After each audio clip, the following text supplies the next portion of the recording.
Hey everyone! So, not so long time ago, one of you asked me on Instagram to do a video about how to draw cars, where to start, what to look for, how to actually draw a car.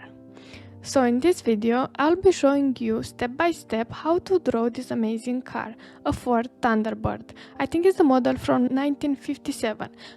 And you can apply this approach, this technique, to draw any car, not just this one. And by the way, you can find a link to my reference picture in the description below, and also to my free watercolor inspiration PDF. So if you never drew a car before, the first step is to understand the basic proportions of a car.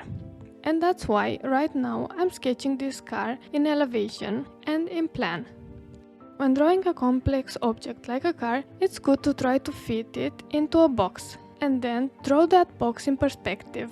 Because if you start with a simple object like a box and then break that object into smaller parts, it's easier to control proportions and to draw it in good perspective. So the lower part of the car can fit into a box. Another thing when drawing cars and looking at the proportions is to check its length and its height compared to one wheel. So when looking at the total height of a car, look at how many times does a wheel fit into the total height. Usually it's around 2 times, maybe 2.5. For this precise car, the height is around 2 wheels. Looking in elevation, we can see that between the 2 wheels of the car, the existing wheels, there is a space of about 3.5 wheels, and there is another wheel to the back and half a wheel to the front.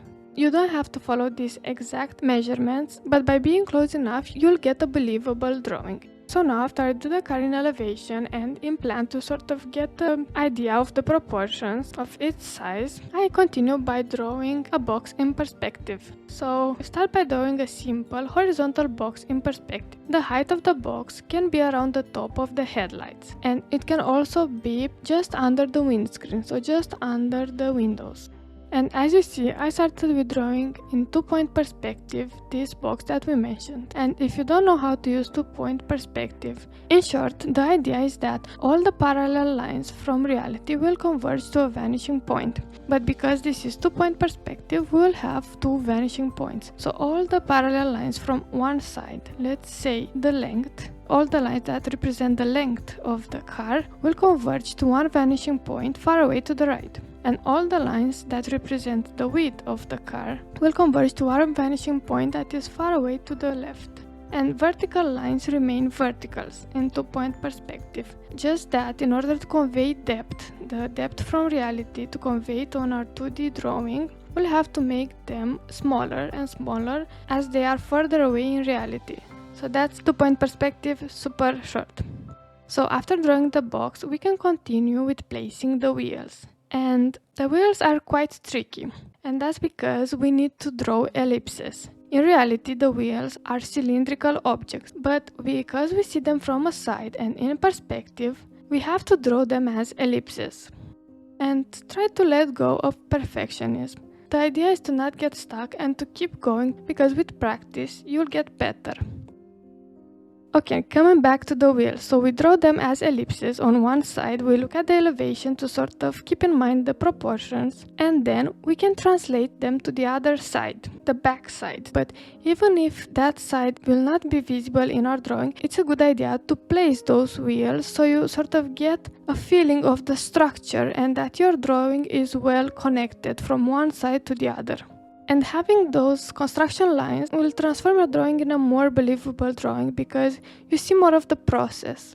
Next, we can continue with drawing the elements that are close to the edges of the initial box. For example, in the frontal upper part of the car, of the box, we have the headlights. So in each corner of this initial box, we can draw small circles, actually ellipses, to suggest the headlights. And in the lower part, the one on the right, we have the lower area of the doors and the underside of the car that is a bit higher above the ground. My advice is to try to draw fast, and even if the drawing for the moment is not as good as you maybe wished for, keep in mind that after 10 drawings, you'll have a super beautiful car. So just continue practicing and have fun. If you stay and make every tiny part of this drawing perfect, you'll end up quite tired and maybe the result will not be so spontaneous, so free. So get in the habit of drawing and making the correlation between what you intend to draw and actually controlling your hand to draw with confidence. Because confidence comes with practice. Nobody is confident when taking a pencil and starting to draw for the first time. It comes with maybe years of experience. So don't let perfectionism stand in your way. So, the next step is to draw the windscreen, and to draw it we can again look at the elevation and see where it is, like is it centrally on the elevation or is it more to the left, more to the right. So in the perspective I drew it quite centrally and by approximation. And if you don't know how to find the center of a face of a box in perspective, you can do that by drawing its diagonals. And where they intersect, you can draw a vertical line. That's where the center is, and that's where the frontal part of it actually curves a bit to the front. Then another important thing when drawing cars, and usually everybody forgets this, is like you never pay attention to the mirrors. The mirrors are super important to make the drawing of your car believable. If you forget to draw the mirrors, your drawing will just look off, because even though you might think it's a very small part of the car, it's actually very essential and it gives balance to the drawing overall. So as you see at this point, the drawing already starts to read as a car, and that's because we have a good skeleton in place. And of course, you can continue by adding more details if you wish. When drawing cars, I enjoy doing fast sketches, and as I said before, I try to let go of perfectionism and also of the necessity of drawing something exactly as it is in the reference photo. And I think perfectionism can really slow you down and doesn't really help too much. What really helps you improve your drawing skills is a lot of practice. So draw as many cars as you can, because even if the drawing looks a bit off at the beginning, with time you'll start to understand the structure of a car and how all the elements stay connected. And once you are able to draw that structure, with patience you can make a stunning drawing. So now in this next step, I'm taking my fountain pen that has waterproof ink, and I just emphasize a few areas here and there to make the drawing read better. It also becomes a bit more clean. What lines exactly to emphasize is kind of your choice. It's hard to tell you what exactly to emphasize or what not, but you can think about where do you want the viewer to look first at, or what area is more important than the other one, and add more ink lines there. It's also important not to add them everywhere, because the drawing will look kind of flat in the end. So in this case, the ink lines, because they are very dark, they will be stronger and they will make the object seem closer to us, and the pencil lines, which are more gray, so a lighter value, they will make the drawing seem a bit maybe further away and not so much in focus as the ink lines. And a good idea is to add them here and there.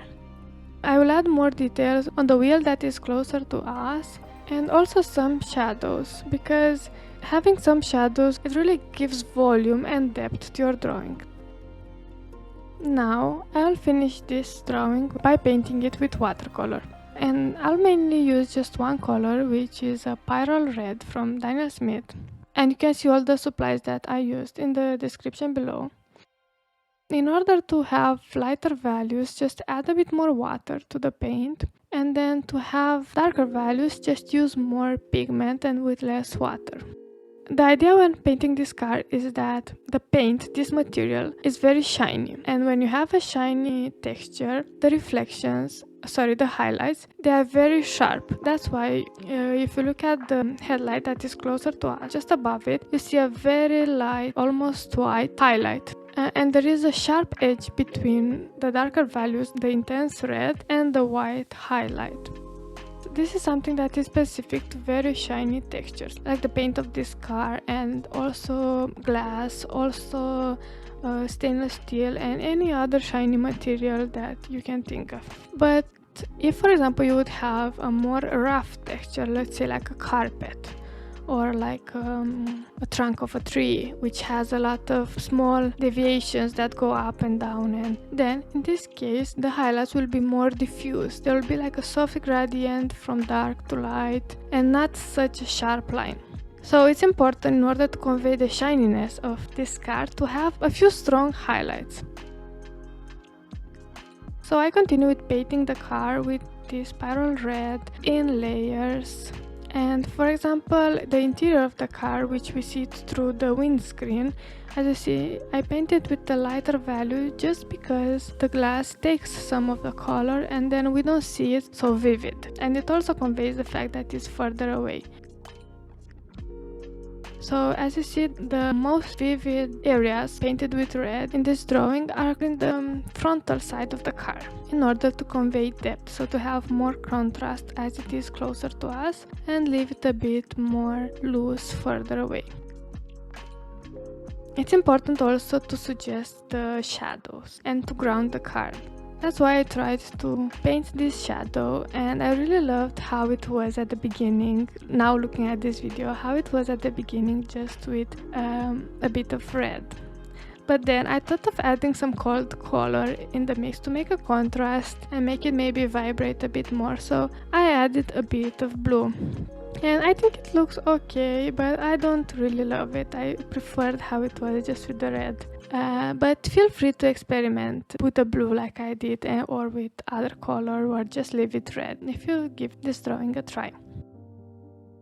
But now, in order to really have a strong contrast in the drawing, after the watercolor totally dried, I come over with a small synthetic brush and with ink directly from the bottle. So I dip my brush in my ink bottle. I use Noodler's ink. It's a waterproof ink. It's the same that I used in the fountain pen, and you can find a link to it in the description below. And again, I emphasize just a few areas now. So I start with the wheels to make them really dark and the shadow of the wheel, and then a bit of the headlights just to sort of suggest their contour, and not much more, just a bit here and there to give it a contrast and really make it pop. And as you see, it really makes the difference, these dark lines.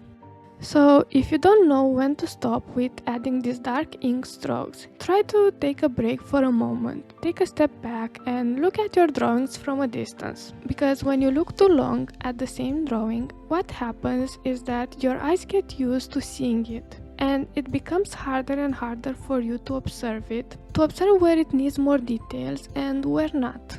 Also, if you don't like so much how your drawing turned out, or if you feel like you ruined the drawing, try not to feel sorry about it. Do another one, cause drawing is not only about the final result.